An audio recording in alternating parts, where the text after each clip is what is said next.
प्यारे दोस्तों, आज की इस वीडियो में आपको मेन बोर्ड के कंप्लीट कनेक्शन बताऊंगा और साथ साथ ये बताऊंगा कि मेन बोर्ड लगाते कैसे हैं। मेन बोर्ड पर एमसीबी किस लिए लगाई जाती है, फ्यूज किस लिए लगाते हैं और स्विच बोर्ड पर एमसीबी किस लिए लगाते हैं, एमसीबी काम कैसे करती है। इसलिए दोस्तों वीडियो को स्किप बिल्कुल ना करें ताकि पूरी जानकारी आपको अच्छे से समझ में आ जाए और कोई भी कनेक्शन या पॉइंट आपसे मिस ना हो और आपको भी पता चल जाए कि घरों में मेन बोर्ड कैसे कार्य करता है और क्यों लगाते हैं। दोस्तों, यदि आप हमारे चैनल पर नए हैं तो चैनल को सब्सक्राइब और बेल आइकन प्रेस करके नोटिफिकेशन ऑल पर क्लिक करें ताकि हमारी वीडियो का अपडेट आपको सबसे पहले मिलता रहे। आइए दोस्तों, वीडियो को शुरू करते हैं। हम पहुंच चुके हैं मेन बोर्ड पर। दोस्तों, सबसे पहले हमने मेन बोर्ड को फ्रेम के अंदर रखकर ड्रिल मशीन की सहायता से आर पार होल कर लिया है। अब हम सभी होल में एक एक करके गिट्टियाँ फिट कर देंगे। गिट्टियाँ फिट करने के बाद मेन बोर्ड को वापस फ्रेम में रखकर स्क्रू ड्राइवर की सहायता से सभी स्क्रू अच्छे से टाइट कर लेंगे।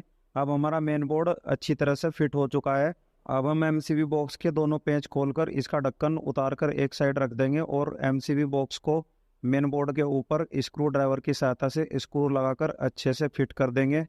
दोस्तों, हमें चारों कोनों पर चारों स्क्रू अच्छे से लगाने हैं ताकि हमारा एमसीबी बॉक्स अपनी जगह से ना हिले। दोस्तों, हम एमसीबी बॉक्स के अंदर सबसे पहले मेन स्विच को फिट कर लेते हैं, जिसको हम आइसोलेटर भी कहते हैं, जो पूरे घर की लाइट को ऑन ऑफ का कार्य करता है। अब हम एक एक करके सभी एमसीबी फिट कर लेते हैं। दोस्तों, एमसीबी का कार्य सर्किट को ब्रेक करना होता है। जैसे ही हमारे घर में किसी प्रकार का फॉल्ट या ओवरलोड होता है तो एमसीबी सर्किट को ब्रेक कर देती है। इससे हमारे घर की वायरिंग सेफ रहती है, क्योंकि एमसीबी को लोड के हिसाब से यूज करते हैं। जहाँ पर जितना लोड होता है उसी हिसाब से एमसीबी को लगाना होता है। इससे हमारे घर के सभी उपकरण व वायरिंग सेफ रहते हैं। अब हम कटआउट फिट कर लेते हैं। कटआउट को हम फ्यूज भी कहते हैं। फ्यूज हमें शॉर्ट सर्किट प्रोटेक्शन देता है, ओवरलोड प्रोटेक्शन नहीं देता, इसलिए हम इसके स्थान पर एमसीबी का यूज करते हैं। एमसीबी हमारी वायरिंग को शॉर्ट सर्किट प्रोटेक्शन व ओवरलोड प्रोटेक्शन दोनों प्रदान करती है, क्योंकि एमसीबी कुछ ही मिली सेकंड में ट्रिप हो जाती है और फ्यूज काफ़ी समय ले लेता है। दोस्तों, हमेशा याद रखें, एमसीबी या फ्यूज लोड के हिसाब से घरों में यूज किए जाते हैं। हमारे घर में कितने एम्पियर लोड है उसी हिसाब से हम एमसीबी या फ्यूज लगाते हैं। एक इलेक्ट्रिशियन को यह जानकारी होनी चाहिए। दोस्तों, अब हम कनेक्शन कर लेते हैं। कनेक्शन करने के लिए हमने 6 mm की वायर का एक टुकड़ा ले लिया है, जिसको हम मेन स्विच के राइट साइड में नीचे की ओर जोड़ते हैं। दोस्तों, हमने यहाँ पे 6 mm का टुकड़ा इसलिए लिया है क्योंकि यहाँ पर एसी की वायर भी है, तो एसी की वायर 4 mm की होती है। इसलिए हम यहाँ पर अधिक लोड वाली वायर कनेक्ट करेंगे ताकि एसी के अलावा घर के सभी पॉइंटों का लोड भी यह वायर सहन कर सके। इस वायर का दूसरा सिरा हम राइट साइड वाले कटआउट के ऊपर की ओर जोड़ेंगे। दोस्तों, हमारे पास 6 mm में रेड कलर की वायर अवेलेबल नहीं थी, इसलिए हमने फेज के स्थान पर 6 mm में ब्लैक कलर की वायर यूज की है, जिसको हम फ्यूज के ऊपर के टर्मिनल में जोड़ देंगे, वह मेन स्विच के नीचे के टर्मिनल में जोड़ देंगे। इलेक्ट्रिसिटी रूल के हिसाब से फेज हमेशा राइट साइड में होता है, इसलिए हमने यह वायर राइट में कनेक्ट की है। अब हमने न्यूट्रल की वायर ले ली है, जिसको हमने मेन स्विच के लेफ्ट साइड में कनेक्ट कर दिया है। अब हम न्यूट्रल के दूसरे सिरे को फ्यूज के लेफ्ट साइड के ऊपर के टर्मिनल में कनेक्ट कर देंगे। इस तरह से हमारे मेन स्विच से लेकर फ्यूज तक के कनेक्शन कंप्लीट हो गए हैं। आशा करता हूँ आपको समझ में आ गए होंगे। अब हम एक और तार का टुकड़ा लेंगे, जिसको हम मेन स्विच के राइट साइड में ऊपर की ओर कनेक्ट कर देंगे और इसके बाद दूसरे सिरे को छीलकर सभी एमसीबी के नीचे कॉमन कर देंगे।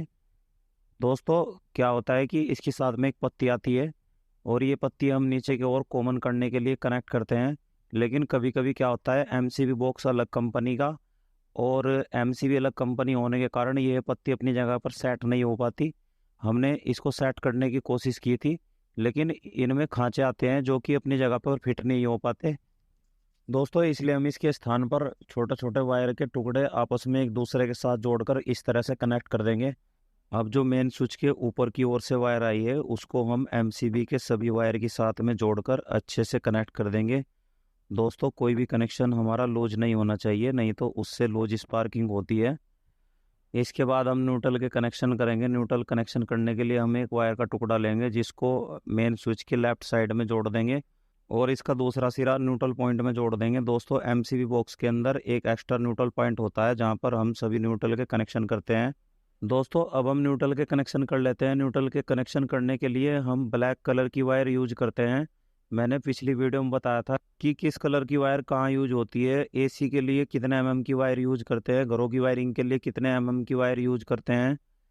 और सर्किट क्या होता है, सर्किट कैसे डालते हैं। जिसने हमारी वह वीडियो ना देखी हो दोस्तों, उस वीडियो को जल्दी से देख ले ताकि मेन बोर्ड के सभी कनेक्शन आपको अच्छे से समझ में आ जाए। मैं वीडियो का लिंक डिस्क्रिप्शन में दे दूंगा, आप वहां से भी वीडियो को देख सकते हैं दोस्तों। अब आइए हम न्यूट्रल के कनेक्शन कर लेते हैं। जैसा कि मैंने बताया था, एमसीबी बॉक्स के अंदर न्यूट्रल के कनेक्शन करने के लिए एक कॉमन पॉइंट होता है जहां पर हम सभी न्यूट्रल की वायर कनेक्ट कर लेते हैं।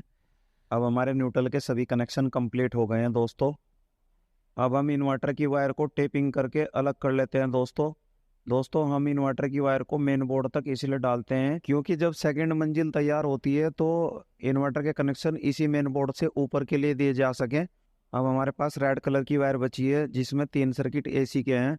इनमें से हम न्यूट्रल वायर को अलग कर लेते हैं और न्यूट्रल वायर को अलग करके हम टेपिंग करके एक जगह कर देंगे। दोस्तों पिछली वीडियो में जब मैं हमने एसी का सर्किट डाला था तो उसमें मैंने बताया था कि हमारे पास ब्लैक कलर वायर अवेलेबल नहीं है, इसलिए हमने न्यूट्रल के स्थान पर रेड कलर की वायर ली है। इसको हम अच्छे से न्यूट्रल के स्थान पर कनेक्ट कर देंगे। अब हमारे पास एसी की तीनों फेज वायर बची है।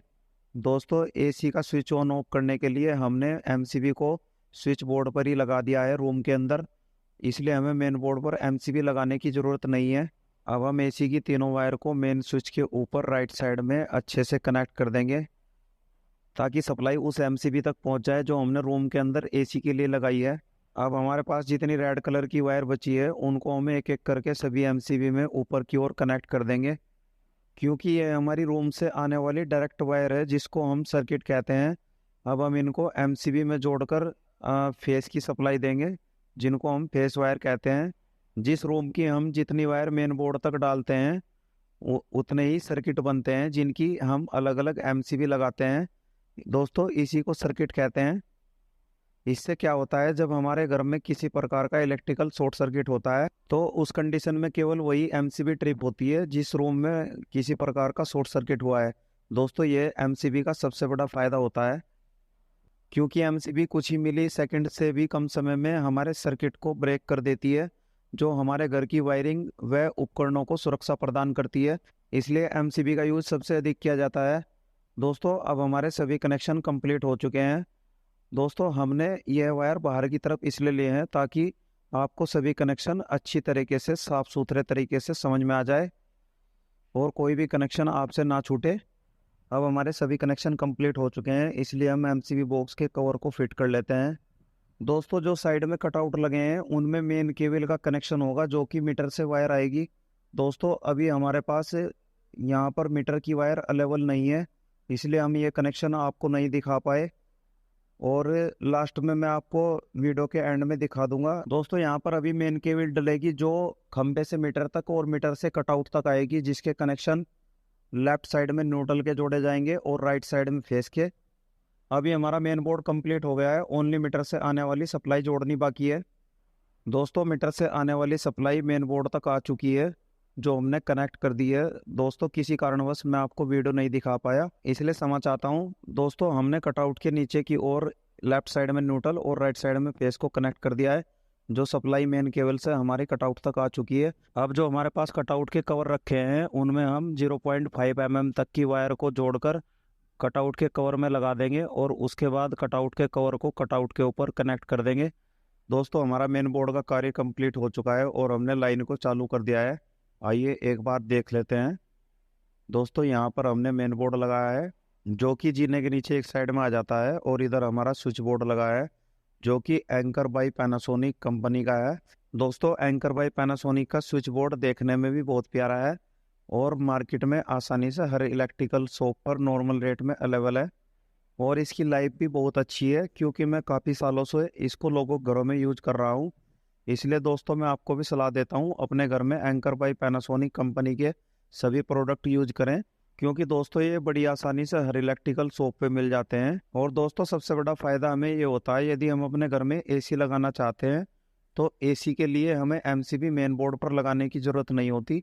हम एसी को ऑन करने के लिए स्विच के स्थान पर ही एमसीबी का यूज कर सकते हैं, जो कि इस तरह की फैसिलिटी हर कंपनी नहीं देती। इसलिए दोस्तों मैं आपको सलाह देता हूँ आप भी अपने घरों में एंकर बाय पैनासोनिक के सभी प्रोडक्ट्स व सीरीज यूज करें। मिलते हैं दोस्तों नेक्स्ट वीडियो में। यदि वीडियो पसंद आए वीडियो को लाइक कमेंट करना ना भूलें।